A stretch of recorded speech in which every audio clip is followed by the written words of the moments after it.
So how do affirmations work? If I tell someone to say that, we've heard of Stuart Smiley from Saturday Night Live, how he gets up in the mirror and he's like, I'm good enough, I'm smart enough, and people like me.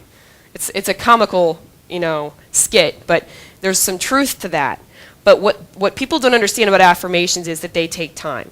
So depending on how cruddy your brain is, imagine somebody who's very negative or raised by negative people, they're going to have, probably some crud stuck to the glass, all kinds of dirty stuff in the glass. It's going to take more time.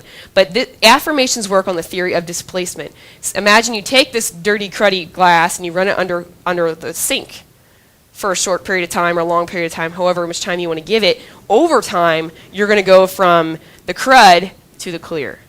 That's exactly how it works. You just have to be consistent and you have to give it some time.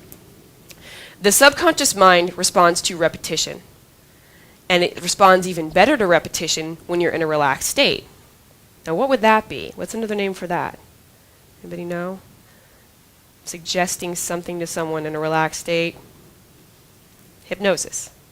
That's why for some people, hypnosis actually works. NLP is a conscious form of hypnosis. I don't, put people under with a little watch, but I try to engage that part of their mind by finding out what's the primary sense that they learn from. And by doing that, they're able to change more readily. Does that make sense? So I always say, give it time. If you say you're having a great day when you're having a bad day, the first time you do that, it's probably not going to have much of an effect on you. If you continue to do that, continue to redirect yourself, over time, your glass will get clear. Okay? So the quote down here is, if you have a dirty glass of water, you put it under the faucet, start running the clean water into the glass. Eventually the dirty water will be displaced by the clean water. It's that simple. Questions about affirmations? And if you'd like some examples of affirmations or how to write these effectively, talk to me after the session. I have a whole presentation I do on positive affirmations towards the end of the year, just to get us in the positive Christmas spirit. So that will be coming up in the future. Visualization. The key to change is the ability to visualize ourselves achieving what we once believed to be impossible. So why is this important? Because in order to really get to where you want to go, you've got to see yourself getting there.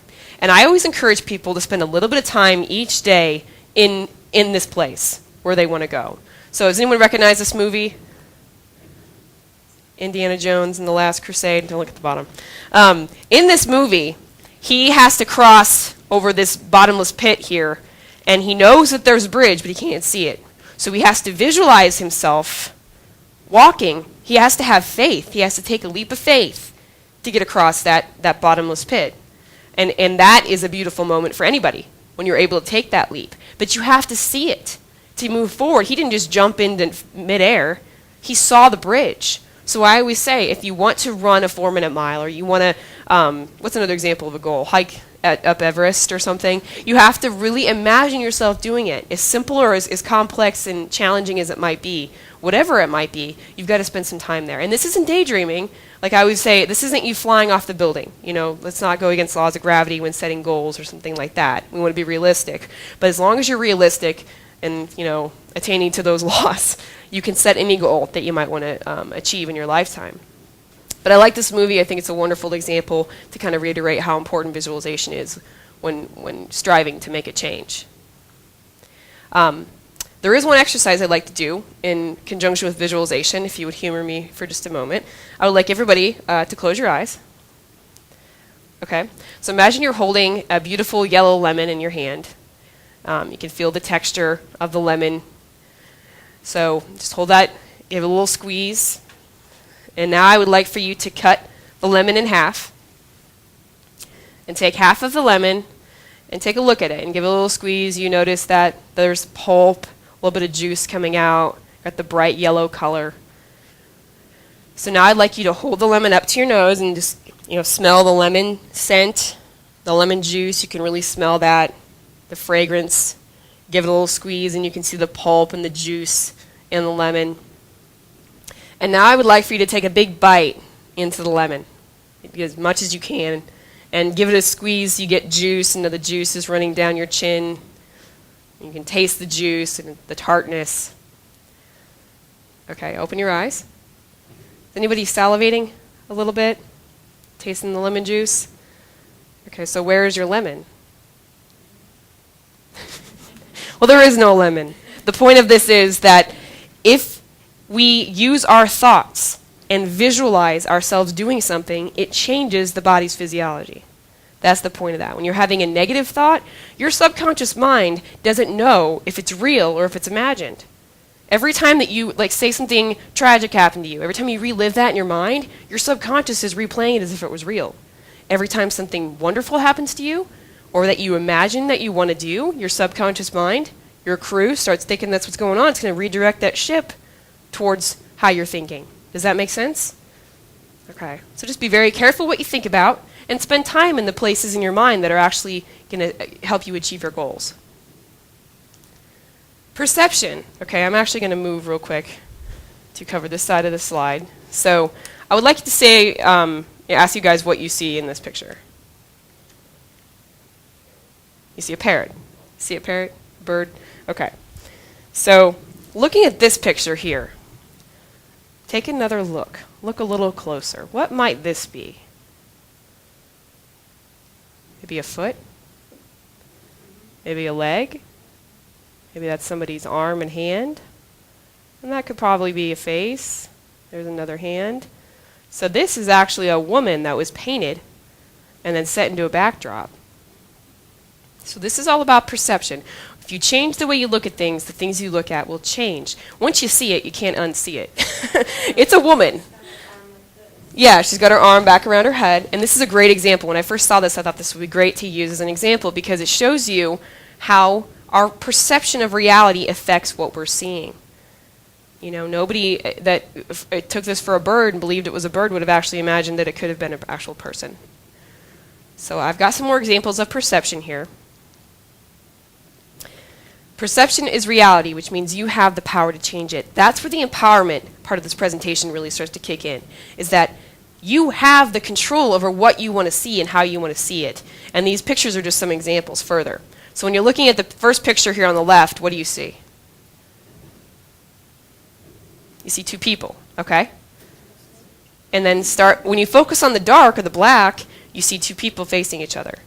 But when you focus on the white, you see a candlestick or a vase pop out at you. Another one here. What do you see when you look at this picture? Here in the middle. An old lady, right? You got the big nose, the eyes, the big hair. Okay, now I want you to tilt your head just slightly.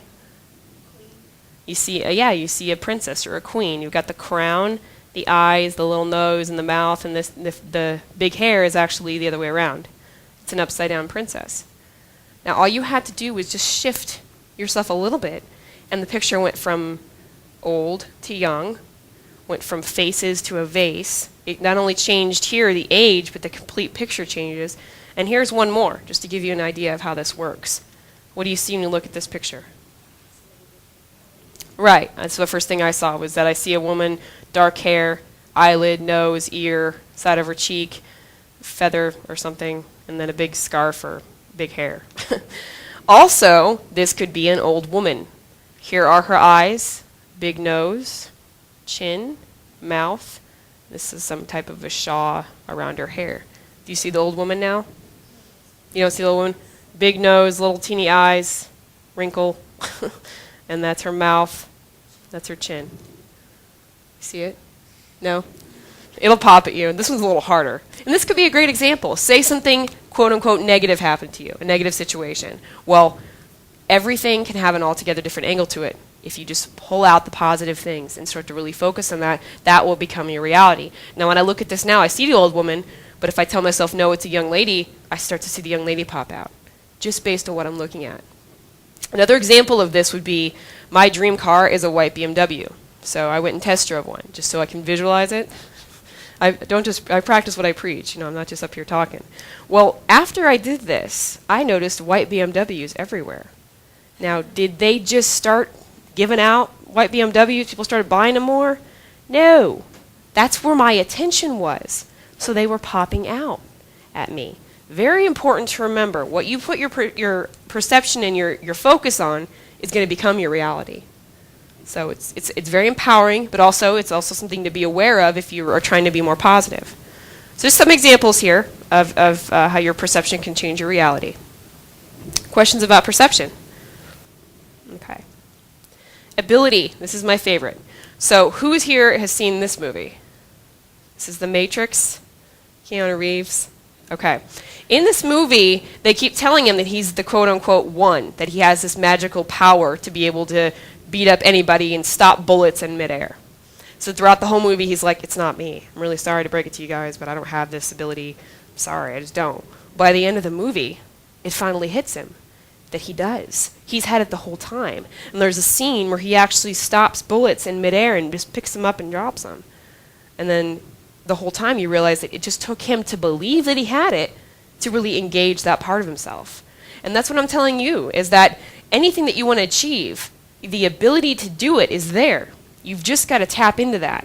You've got to know that it exists and believe that it exists. You must see yourself in your own picture.